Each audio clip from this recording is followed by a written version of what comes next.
comment les divinités africaines ont été transmuées en saints chrétiens. Ici, vous avez un document qui a été fait par, l'Église elle-même, qui reconnaît que des textes égyptiens ont été traduits dans les textes de Proverbes. Et on vous dit quel sage africain a fait l'objet donc de cet emprunt. Ici, vous avez des textes. Oh, votre Dieu est le Dieu unique, il n'y en a nul autre à part vous. Donc à part lui, vous retrouvez ce texte-là dans la Bible, vous retrouvez dans le Coran. Regardez cette scène sacerdotale africaine, voyez, et regardez la même scène au Vatican. Vous avez quand même plusieurs milliers d'années d'intervalle, et c'est la même scène sacerdotale, qu'on appelle la Sedia Gestoria. Regardez la scène de l'annonciation de l'ange Gabriel à la Vierge. Vous avez déjà cette scène en Afrique, et vous voyez que Djibouti, qui est reprise sous l'ange Gabriel, fait la même scène. Regardez la Vierge. Voyez, Asceta Maria face à la Vierge reprise par les Occidentaux. La même scène, ce qu'on appelle la Maria Lactans, la Secta Lactans. Elle allait son fils divin, qu'elle a eu le 25 décembre. Et vous voyez cette transgression entre cette divinité africaine qui va exister en Europe sous l'aspect africain et après qui va être européanisée. Regardez ici ce qu'on appelle Saint-Michel qui harponne le serpent avec un harpon et qui est déjà mi-homme mi-oiseau en Afrique. Et ça va être repris à l'identique par les Européens. Mais toujours blanchi. Vous voyez, il y a tout de même cette constante. Regardez quand il est debout sur le crocodile qui représente le mâle avec le harpon dans la gueule. C'est la même chose, Saint-Michel, qui est debout sur l'espèce de dragon avec le même harpon dans la même gueule. C'est-à-dire on pourrait même jouer au jeu des 7 erreurs.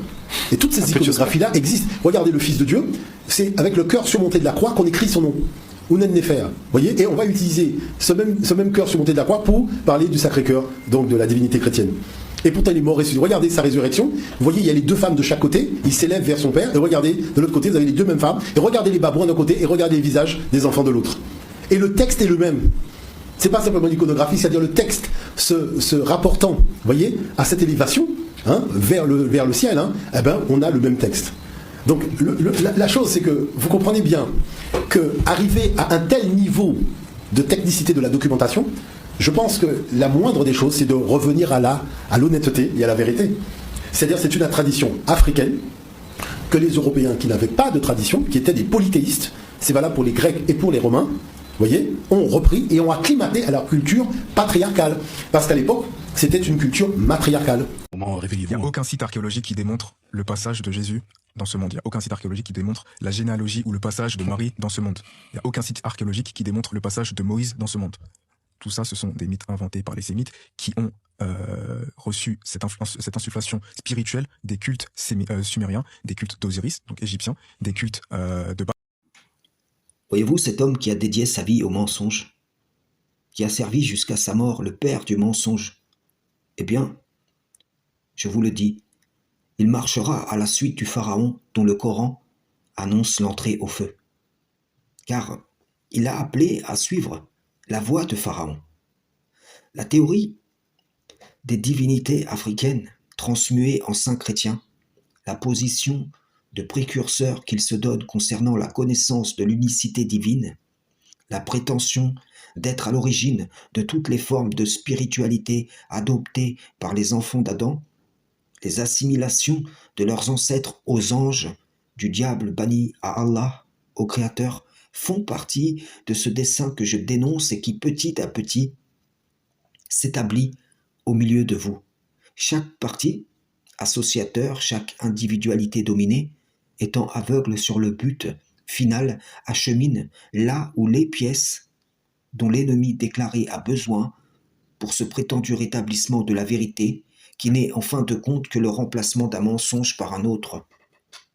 Ce qu'indiquent en cœur les sources humaines influence votre compréhension des révélations divines.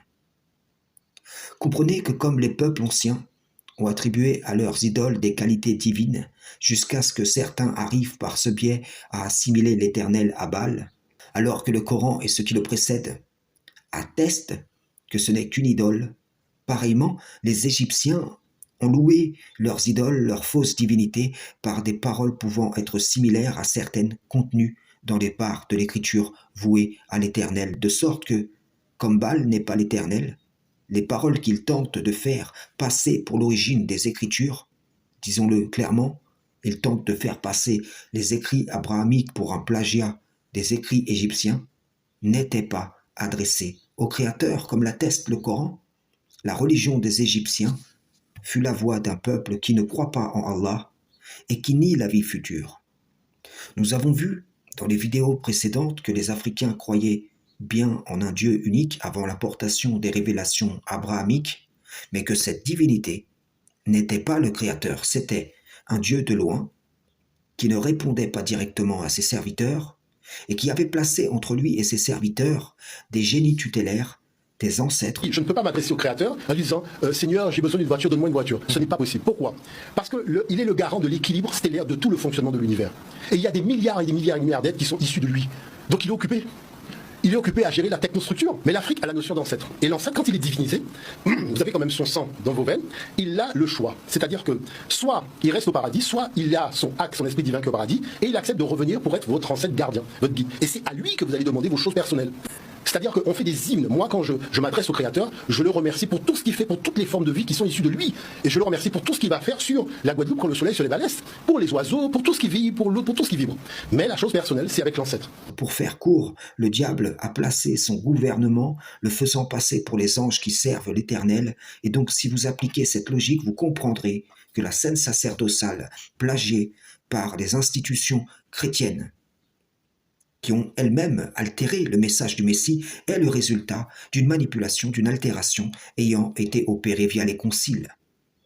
Et ceci jusqu'à l'altération, ici et là, de certains points concernant le Messie d'Israël.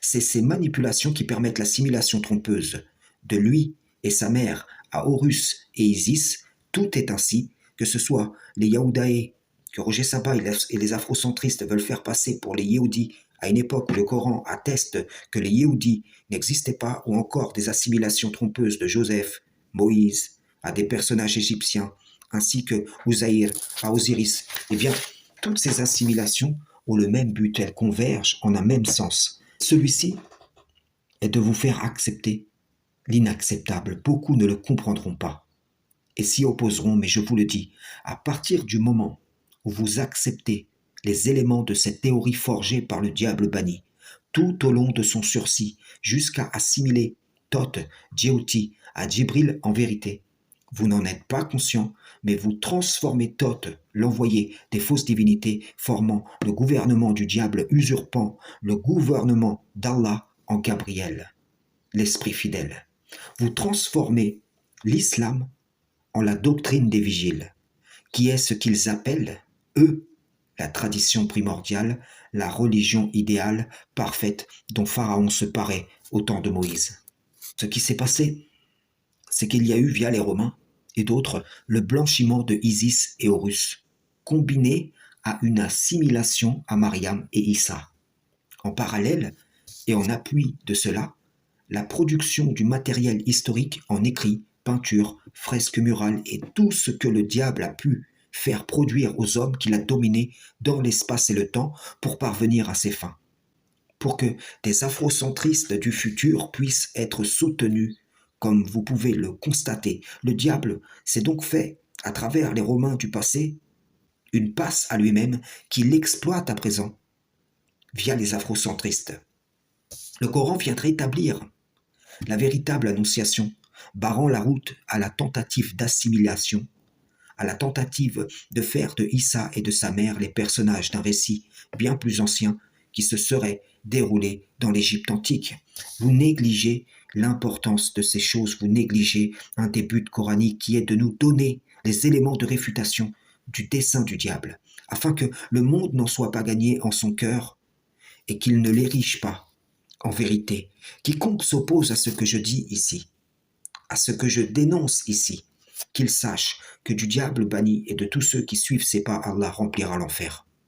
Je vous le dis, tous les dogmes existants sur terre participent à cela, mais vous ne le comprenez pas, vous ne le discernez pas, et quand on vous avertit, vous ne le considérez pas.